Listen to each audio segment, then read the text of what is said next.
जब बात रनिंग यानी दौड़ने की आती है तो ज्यादातर लोगों को लगता है कि रनिंग के लिए बस उठो, जूते पहनो और दौड़ने लग जाओ। अक्सर ज्यादातर लोग इसी तरह से रनिंग करते हैं और कुछ समय के बाद उनके बॉडी यानी शरीर में तकलीफ पैदा होने लगती है। दरअसल इसकी वजह उन्हें रनिंग करने का सही तरीका का पता नहीं होना है। अगर आप रनिंग को डीपली समझने की कोशिश करेंगे तो रनिंग कोई आर्ट यानी कला नहीं बल्कि एक साइंस यानी विज्ञान है जिसे ज्यादातर लोग जानते ही नहीं है। ठीक उसी प्रकार जैसे किसी बल्लेबाज को ये बात पता होती है कि मुझे क्रिकेट किस तरह से खेलना है, कुछ ऐसे फैक्ट्स होते हैं जो एक कुशल बल्लेबाज को पता होती है और उन्हीं सब चीजों के चलते वह क्रिकेट में लंबे समय तक टिका रहता है। ठीक उसी प्रकार रनिंग में कुछ ऐसे फैक्ट्स हैं जिनकी मदद से आप बिना थके लंबे समय तक दौड़ सकते हैं और सिर्फ दौड़ ही नहीं सकते हैं, अगर आप चाहे तो उन रिकॉर्ड्स को अपने नाम भी कर सकते हैं जिनके लिए आप रनिंग की लगातार प्रैक्टिस कर रहे हैं। आपने कई जगह ये बातें सुनी होगी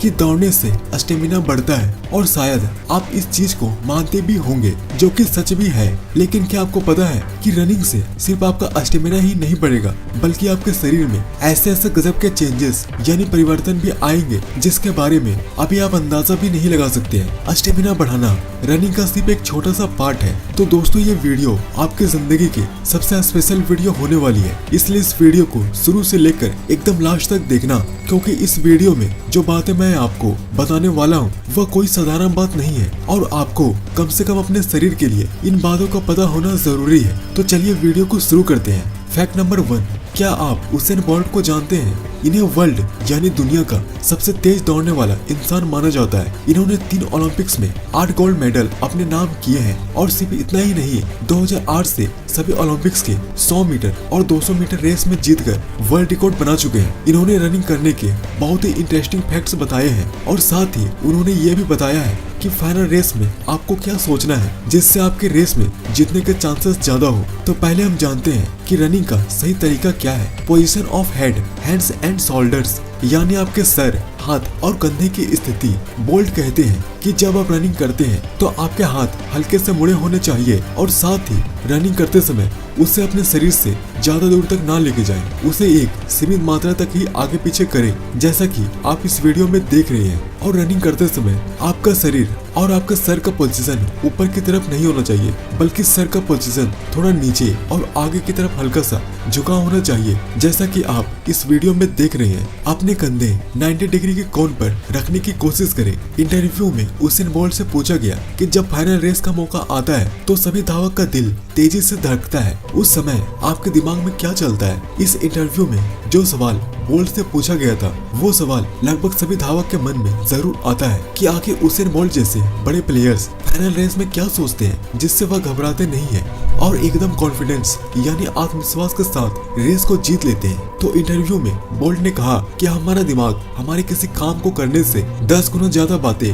पहले ही सोच लेता है, यानी आप जिस काम को करना चाहते हैं उससे रिलेटेड आपके ब्रेन में 10 और बातें ऑटोमेटिक ही आ जाती है जिससे ज्यादातर लोग घबरा जाते हैं। तो रेस जैसे जगहों में बोल्ट कहते हैं कि मैं उस समय रैंडम बातों के बारे में सोचने की कोशिश करता हूँ कि जैसे रात में मैं खाना क्या खाऊंगा, आज मुझे किससे मिलना है, आज मेरा डाइट प्लान क्या होगा, एटसेट्रा एटसेट्रा। इस तरह से आपके ब्रेन का संतुलन बना रहता है और आप बिना घबराए उस काम को कर लेते हैं। Fact number 2, correct breathing techniques यानी सांस लेने की सही तकनीक। दोस्तों नॉर्मली जब हम सांस लेते हैं तब हम अपने फेफड़ों के ऊपरी हिस्सों का इस्तेमाल करते हैं और जिससे हमारे बॉडी यानी शरीर को सही मात्रा में ऑक्सीजन मिल जाता है जिससे शरीर की सभी एक्टिविटी यानी क्रियाएं आराम से होती है। जबकि हमारी फेफड़ों की ऑक्सीजन को स्टोर करने की कैपेसिटी लगभग 6 लीटर तक होती है। नॉर्मली हम आधा लीटर ही ऑक्सीजन लेते हैं और आधा लीटर कार्बन डाइऑक्साइड छोड़ देते हैं, यानी कि जितना गैस हमने शरीर के अंदर लिया उतना ही गैस हमने अपने शरीर से बाहर छोड़ दिया। तो इस स्थिति में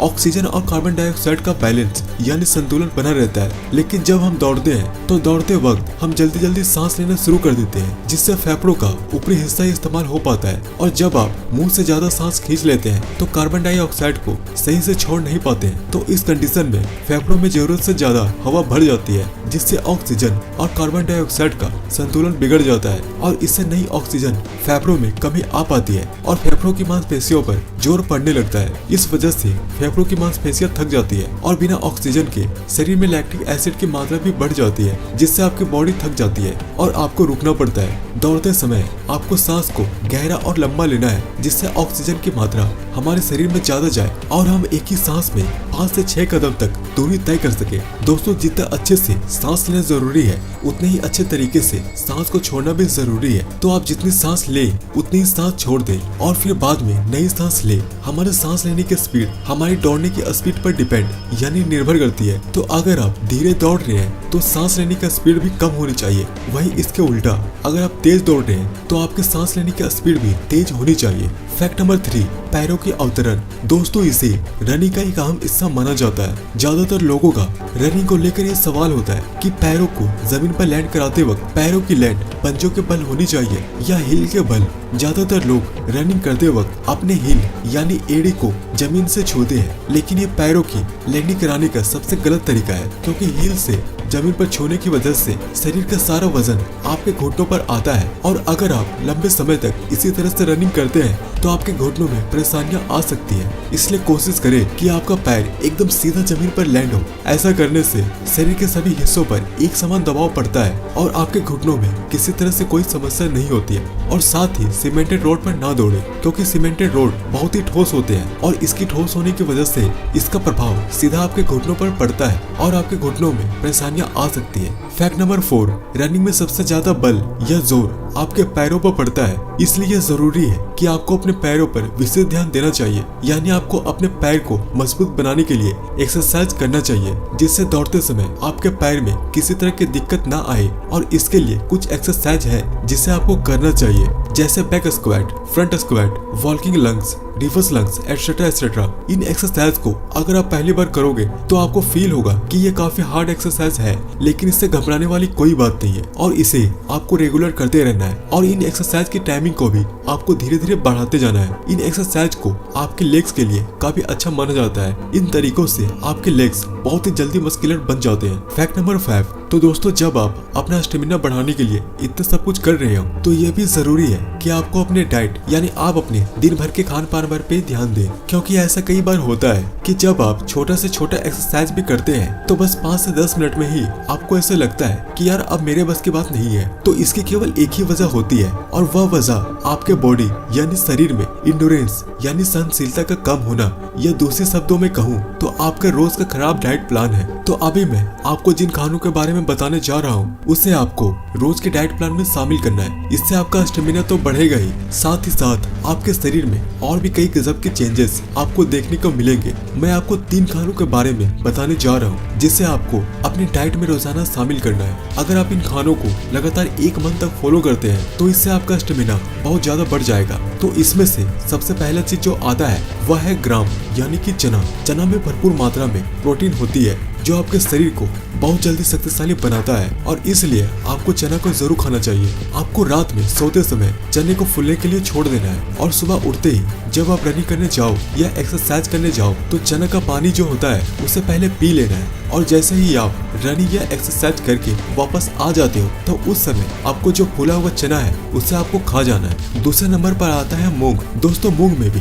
बहुत ज्यादा प्रोटीन के साथ फैट भी पाया जाता है और इसे भी आपको चना की तरह ही खाना है। इसके और ज्यादा अच्छे परिणाम के लिए अगर हो सके तो आपको इसका पानी को भी पी जाना है। ज्यादातर लोग इसका पानी को पीना पसंद नहीं करते हैं क्योंकि इसका पानी बहुत ज्यादा कड़वा होता है। तीसरी चीज को बताने से पहले दोस्तों आप सभी को मैं बताना चाहता हूँ, इस वीडियो के डिस्क्रिप्शन बॉक्स में आपके लिए हमारी तरफ से एक छोटा सा गिफ्ट है। कृपया करके एक बार उसे चेक जरूर करना। लिंक डिस्क्रिप्शन और कमेंट बॉक्स में हम दे देंगे, एक बार उसे जरूर देखें। दोस्तों, तीसरे नंबर पर आता है बनाना यानी कि केला। एक केले में लगभग 3 ग्राम फाइबर होता है जो पाचन तंत्र को ठीक करने में मदद करता है। केले में विटामिन ए, विटामिन बी और मैग्नीशियम मिलता है। इसके अलावा विटामिन सी, पोटेशियम और विटामिन B6 भी होता है। केले में 64.3% पानी, 1.3% प्रोटीन, 24.7% कार्बोहाइड्रेट पाया जाता है। यह सभी तत्व एक स्वस्थ शरीर के लिए जरूरी होता है। तो दोस्तों, आपको ये वीडियो कैसे लगे नीचे कमेंट्स करके जरूर बताना। हेल्थ और फिटनेस से रिलेटेड और वीडियोस को रेगुलर देखने के लिए इस चैनल को सब्सक्राइब जरूर करना और साथ ही इस नोटिफिकेशन बेल आइकन को ऑन जरूर कर देना।